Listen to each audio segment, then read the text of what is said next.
Bueno, me reafirma tanto como que las acciones penales ya las hemos presentado esta semana contra el Gobierno. Creemos que la negligencia del Gobierno, derivada de su sectarismo, la ocultación de la información a los españoles, ha hecho que la pandemia se extendiese en España de una manera mucho más clara que en otros lugares, en otros países, y por lo tanto que en nuestro país haya habido un mayor número de muertos. Creemos que el Gobierno tiene que asumir no solo la responsabilidad política, sino las posibles responsabilidades penales. La responsabilidad política la venimos exigiendo ya desde hace varias semanas. Hemos planteado la dimisión del Gobierno. Comenzamos exigiéndole a Sánchez la salida de los ministros comunistas del Gobierno, que estaban aprovechando la pandemia para atacar a instituciones del Estado, para colarse en el CNI, para atacar al jefe del Estado.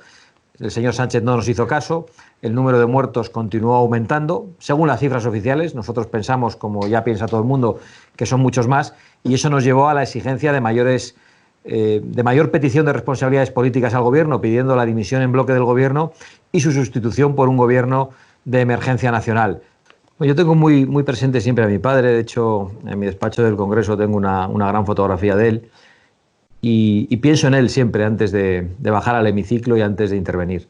Pero mi padre no era una persona que diese consejos. Mi padre no era una persona, aunque era extrovertida, no era una persona que le dijese a los demás lo que tenían que hacer. Yo lo que he aprendido de mi padre lo he aprendido por el ejemplo, porque era alguien que sus acciones se comportaba de una determinada manera. No me decía compórtate de esta o de aquella manera, sino que él actuaba de una forma que claramente estaba sentada en los valores adecuados. Y yo he tratado de actuar de la misma manera. Pero él siempre decía una cosa, y era que había en nuestra sociedad, en la sociedad vasca en aquel momento, muchos muertos en vida. Muchas personas que vivían en el miedo, que tenían incluso miedo a reconocer que tenían miedo, porque eso ya les colocaba en un bando y podían ser identificables. Muchas personas de esas que seguro que habéis escuchado hablar en alguna ocasión, que decían, no, aquí se puede hablar con total libertad. Y les decías, bueno, vamos a hablar a una cafetería, vamos a hablar a un bar, vamos a hablar en un lugar público. Y decía, bueno, no, tampoco hay que comprometerse. Ese miedo, incluso a reconocer que se tiene miedo, a él le hacía describir a la sociedad vasca como una sociedad compuesta por muchos muertos en vida, por muchas personas que vivían atemorizadas. Entonces, yo he aprendido precisamente a hacer lo contrario, a vivir sin temor. Por eso me sorprendía cuando el otro día el presidente del Gobierno me decía que detrás de mis palabras se notaba que yo tenía miedo. Y yo realmente no le tengo miedo ni al señor Sánchez ni al señor Iglesias, personalmente, pero creo que los españoles sí tenemos miedo y preocupación por sus políticas. Y eso es lo que tenemos que combatir. Pero ese miedo no nos va a hacer perder la libertad, no nos va a hacer dejar de actuar con valentía a millones de españoles. Hemos visto cómo están saltándose todas las reglas, cómo están sobrepasando todos los límites, cómo han llegado a utilizar a una de las instituciones más queridas por los españoles, como es la Guardia Civil, para vigilar a la oposición. El otro día vimos como un general, no sabemos si en un error, en una lectura literal o en un lapsus que le hizo reconocer la verdad, diciendo que tenían como misión minimizar el clima de crítica al gobierno o a la gestión que el gobierno está haciendo de la crisis del coronavirus. Y realmente eso nos preocupó porque de alguna manera se está criminalizando la acción de la oposición.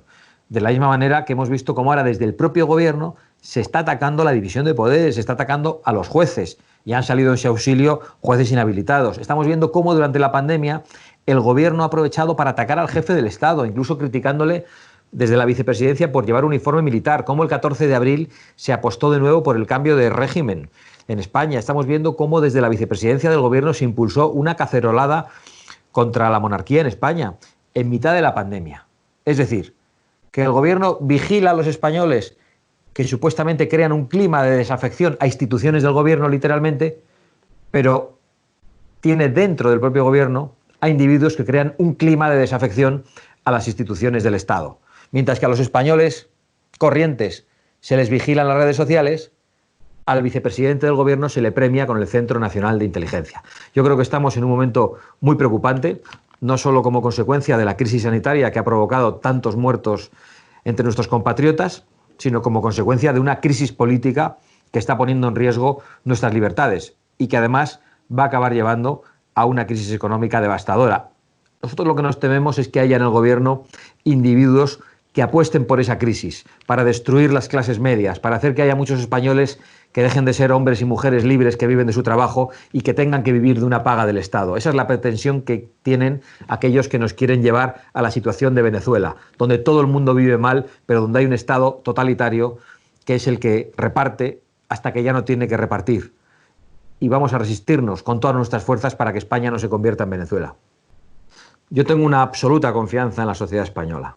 Y yo creo que España, que en estos momentos está compuesta por unos ciudadanos tremendamente responsables, comprometidos, que están respetando un confinamiento que ha llevado el gobierno demasiado lejos, además utilizando el mecanismo del estado de alarma cuando realmente el tipo de medidas que está tomando el gobierno son más propias de un estado de excepción.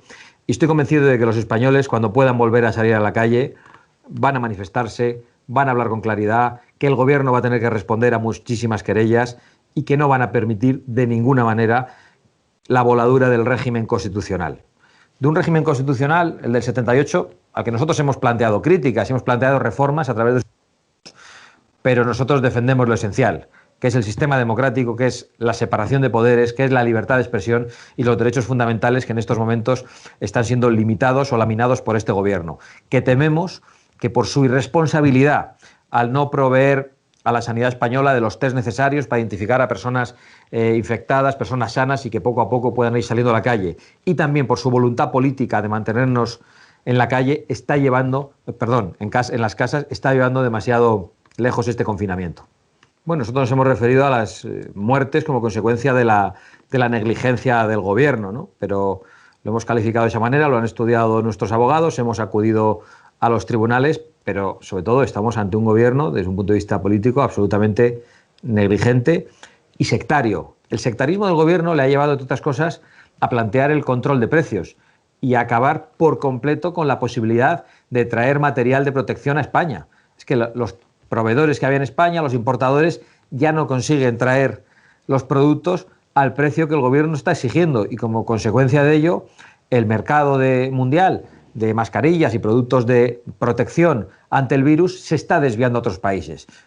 Y eso tiene que ver con el sectarismo ideológico de ministros como el señor Garzón, que es lo único que ha aportado en esta crisis. Es uno de los responsables de que finalmente no tengamos material de protección. Y solo se ha dedicado a decir durante la Semana Santa, insultando a los católicos, cuáles eran las películas que había que ver, que eran todas aquellas, por cierto, pues que de alguna manera podían ofender los sentimientos religiosos. No tengo ninguna duda de que este gobierno ha empleado todos sus esfuerzos en protegerse a sí mismo en vez de proteger a los españoles. ¿Y eso qué ha implicado? Un control de los medios de comunicación. Al gobierno solo le interesan los activistas de extrema izquierda que se hacen llamar periodistas. Al gobierno solo le interesan las empresas verificadoras que persiguen en las redes sociales a toda opinión disidente, convirtiendo cualquier cosa en bulo. Al gobierno solo le interesa, regando a través de subvenciones, controlar a las televisiones como ha intentado hacer con las grandes televisiones en España. Por suerte, una de ellas, Mediaset, se ha desmarcado de las ayudas al gobierno. Realmente estamos ante un gobierno que está dedicando gran parte de sus esfuerzos al control de los medios de comunicación. Nosotros tenemos una relación difícil con muchos medios de comunicación porque disfrazados de tales se convierten en activistas de la extrema izquierda y les tratamos de esa manera, abiertamente. Nosotros tenemos una relación conflictiva con algunos medios cuando nos critican y nosotros respondemos criticando a los medios de comunicación. Es decir, los medios de comunicación no están libres de la crítica, pero el gobierno está intentando el control sistemático de los medios para convertir en bulo el ejercicio de la oposición. Lo vimos el otro día con las declaraciones del general Santiago, que claramente estaba leyendo lo que le habían puesto. El ministro Marlaska dijo que aquello era un lapsus. Insisto yo en la idea de que el lapsus era que dijo la verdad. Y después el portavoz de Podemos, el señor Echenique, dijo que era un bulo. Que nosotros nos atreviésemos a decir que el general de la Guardia Civil había anunciado que se iban a investigar las opiniones críticas a la gestión del gobierno en el coronavirus. Es decir, estamos ante un gobierno que ya no tiene ningún escrúpulo a la hora de calificar como bulo cualquier crítica y a la hora de repetir mentiras de una manera sistemática para convertirlas en verdad. Pero Vox no tiene miedo a ningún medio de comunicación, ni pequeño ni grande. Vox lo único que tiene miedo es a no representar digna y lealmente a los españoles que han apostado por Vox. Y eso es lo que yo quiero decir con toda claridad. Y Vox no tiene miedo ni a A3 Media ni a las o los periodistas de A3 Media, que a través de empresas verificadoras son los que ahora están encargados de distinguir entre el bien y el mal y los que dicen lo que es verdad y lo que es mentira en las redes sociales. ¿De verdad A3 Media piensa que uno de sus periodistas puede decir lo que es verdad y lo que es mentira, lo que se puede publicar en las redes sociales o lo que puede publicar en otros medios de comunicación? ¿Desde cuándo se ha implantado la censura en España? Y eso lo vamos a decir con toda claridad, sin temor al silenciamiento de A3 Media o de otros grupos, un silenciamiento que se está produciendo. Nosotros no aparecemos siendo el tercer partido de España en sus telediarios. Se hace un debate en el Congreso, la posición de Vox ha desaparecido de sus telediarios. Por lo tanto, se nos silencia por completo. Nos da igual que nos silencien, que nos demonicen, que nos insulten. Vox va a decir siempre la verdad y va a representar a quienes han apostado por nosotros, sin miedo a ningún tipo de medio de comunicación que diga lo que es verdad o lo que es mentira o a ningún tipo de práctica mafiosa. No ha habido ningún tipo de contestación. Hubo una ridiculización de la propuesta y una manipulación en la tribuna del Congreso por parte de Pedro Sánchez, que dijo que nosotros planteábamos su dimisión y que yo fuera el que encabezase el gobierno. Una mentira como cualquier otra de las que está diciendo Pedro Sánchez. Pero no están entrando en el fondo de la propuesta porque es la propuesta adecuada, es la que necesita España. No están entrando al debate de la misma, no están contraponiendo su propuesta porque no tienen argumentos. Nosotros lo que hemos planteado, en primer lugar, es que este gobierno no tiene credibilidad. Y no la tiene ante Europa, por ejemplo. ¿Cómo vamos a ir a Europa a pedir financiación cuando una parte de los socios del gobierno están trabajando para que esta empresa, que se llama España, deje de existir? ¿Quién va a dar financiación? ¿Quién va a dar ayuda a una empresa que tiene unos socios que trabajan para que la empresa deje de existir? Por lo tanto, este gobierno no tiene credibilidad con estos socios. Con unos socios que, por un lado, quieren la ruptura de España y, por otro lado, que quieren una España bolivariana. Nosotros lo que hemos planteado es que se produzca una dimisión del gobierno y que este gobierno sea sustituido por un gobierno de emergencia nacional. No hemos hablado de nombres. Creemos que puede ser un gobierno de técnicos formado por personas que ya no estén en la política o personas que nunca hayan estado en la política, pero que no estén pensando en las próximas elecciones, que estén dispuestas a aplicar las medidas que necesita el pueblo español. Un gobierno apoyado por las tres primeras fuerzas de España, el Partido Socialista, el Partido Popular y Vox. Sería un gobierno con el mayor apoyo posible. Nosotros, yo creo que somos muy claros a la hora de hablar del Partido Socialista. No hay ninguna duda de lo que pensamos de las posiciones actuales del Partido Socialista e incluso de la historia del Partido Socialista desde su fundación. Pero creo que estamos en una situación excepcional y estamos dispuestos a apoyar un gobierno de emergencia nacional. Por supuesto, ya sin los actuales ministros, sin el actual vicepresidente y sin el actual presidente del gobierno. Y la medida que tendría que tomar ese gobierno urgentemente es evitar la destrucción. Porque el gobierno está hablando todo el rato de la reconstrucción. Es un gobierno que ha bajado los brazos, que se ha rendido, que ha dado por hecho que nuestra economía ya ha sido destruida y nosotros pensábamos que esa es una batalla que había que darla, que se podía dar y que todavía se puede dar a día de hoy. Y nuestra propuesta era muy clara.